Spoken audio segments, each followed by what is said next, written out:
तो hello guys, इस video में बात करूँ कि अगर आपको यूपीएस के बीटेक सीएससी कोर्स के लिए एडमिशन के लिए फॉर्म फिल करना है तो आप कैसे वो फिल कर सकते हो, क्या क्या पूरा प्रोसेस रहता है। मैं एक एक चीज़ आपको समझाऊंगा कि किस फील्ड में क्या मतलब आपने डालना है, क्या क्या ऑप्शन में आपको क्या क्या सिलेक्ट करना है, ताकि आपका इजीली जो है वो फॉर्म फिल हो जाए और आप एडमिशन ले सको।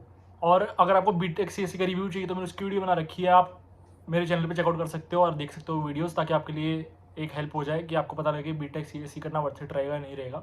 और फिर अगर आपको फॉर्म फिल करना तो आप ये वीडियो पूरी देख सकते हो, इसमें आपको प्रॉपरली पूरा प्रोसेस समझ आ जाएगा कि क्या क्या पूरा प्रोसेस रहता है एडमिशन फॉर्म फिल करने का। सबसे पहले मैं आपको बताता हूँ कि आपने यहाँ न्यू एप्लीकेंट सेलेक्ट करना है, फिर उसके बाद सेशन ईयर के ऑप्शन में आपको 2024 ही रखना है।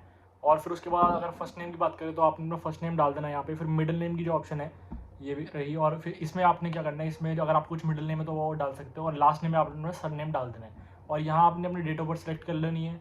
और उसके बाद आपको जेंडर की ऑप्शन दिख रही है, इसमें मेल फीमेल आप कुछ भी सिलेक्ट कर सकते हो। और नेशनलिटी में आपने इंडियन सेलेक्ट करना है, और अगर आप इंटरनेशनल स्टूडेंट हो, आप इंडिया से बाहर रहते हो, इंटरनेशनल स्टूडेंट हो, तो आपको इंटरनेशनली एनआरआई सेलेक्ट करना है। और अगर आपने इंडियन सेलेक्ट करा है तो आपकी कंट्री इंडिया ही रहेगी। और फिर आपके स्टेट में जहाँ आप अभी रहते हो वो स्टेट आपने डालनी है, और फिर सिटी डालनी है आपने यहाँ पे। और फिर आप पढ़ना क्या चाहते हो यूपीएस से वो आपको डालना है। अगर आप बीटेक सीएससी के लिए फॉर्म फिल करो तो आपको उसको अंडर ग्रेजुएट ही रहने देना है। और डिसिप्लिन में अगर हम जाएँ बीटेक सीएससी के लिए आपने कंप्यूटर साइंस सेलेक्ट करना है, और उसके बाद सेलेक्ट कोर्स पे जाके आपने बीटेक कर देना है। और फिर इसके बाद आपको ये एलिजिबिलिटी क्राइटेरिया दिखा देगा। तो इसमें मिनिमम 50% मार्क्स चाहिए आपको 10th और 12th में, अलॉन्ग विद आपके 50% होने चाहिए पीसीएम में, तीनों ये सब्जेक्ट्स में 50% होने चाहिए। उसके बाद आपको इधर आई हेयर कन्फर्म पे क्लिक कर देना है और ये आपका ऑप्शन हट जाएगा। फिर उसके बाद आप यहाँ पे बीटेक पे सेलेक्ट कर देना। उसके बाद आपको स्पेशलाइजेशन दिखा देगा कि आप क्या क्या स्पेशलाइजेशन सेकंड ईयर से अपनी चूज़ कर सकते हो। तो आपको ये बस रीड करना है, आप सेलेक्ट अभी नहीं कर रहे हो, करोगे सेकंड ईयर में जॉब हो जाओगे तो आपको सेलेक्ट करने की ऑप्शन मिलेगी, आप कर सकते हो। और माइनर स्पेशल भी आप सेलेक्ट कर सकते हो जब सेकंड ईयर में हो जाओगे। उसके बाद how do you know about UPS में आप एग्जिस्टिंग यूपीएस स्टूडेंट भर सकते हो कि अगर आपको मेरे से पता चल रहा है यूपीएस के बारे में तो आप यहाँ से एग्जिस्टिंग यूपीएस स्टूडेंट कर सकते हो।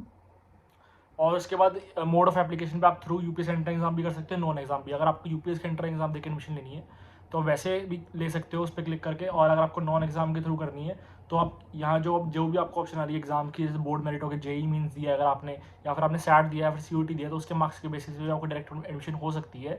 इसमें आपको यूपीएस का एंट्रेंस एग्जाम नहीं देना पड़ेगा, डायरेक्ट एडमिशन हो जाएगी आपकी।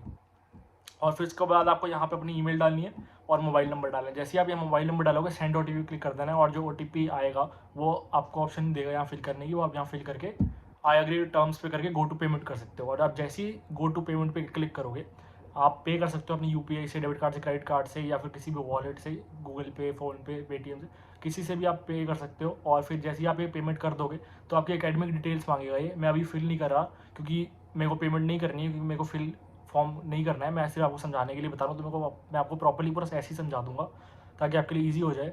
तो उसके बाद आपको एकेडमिक डिटेल्स मांगेगा, जैसे 10th 12th का रिजल्ट हो गया आपका, वो सब मांगेगा। तो आपको वो बिल्कुल सही से डाल देनी है, हर एक सब्जेक्ट के नंबर डाल देने हैं उसमें।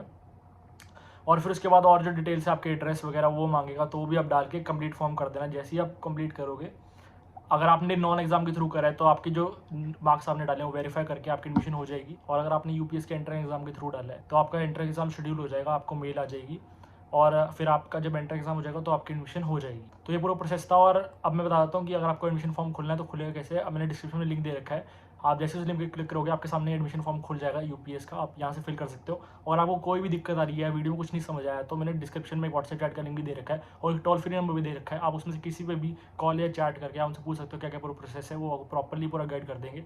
और इसे कॉल या चैट नहीं करनी तो मैंने गूगल फॉर्म का लिंक भी दे रखा है, आप फॉर्म फिल करोगे तो यूपीएस की टीम से थोड़ी देर में कनेक्ट कर लेगी और आपको प्रॉपरली पूरा प्रोसेस समझाएगी एडमिशन का, और आपका एडमिशन हो जाएगी। तो आई होप आपको पूरा प्रोसेस समझ आ गया होगा, और अब आप एडमिशन फॉर्म अपना फिल कर सकते हो ताकि आपके लिए ईजी रहे सब।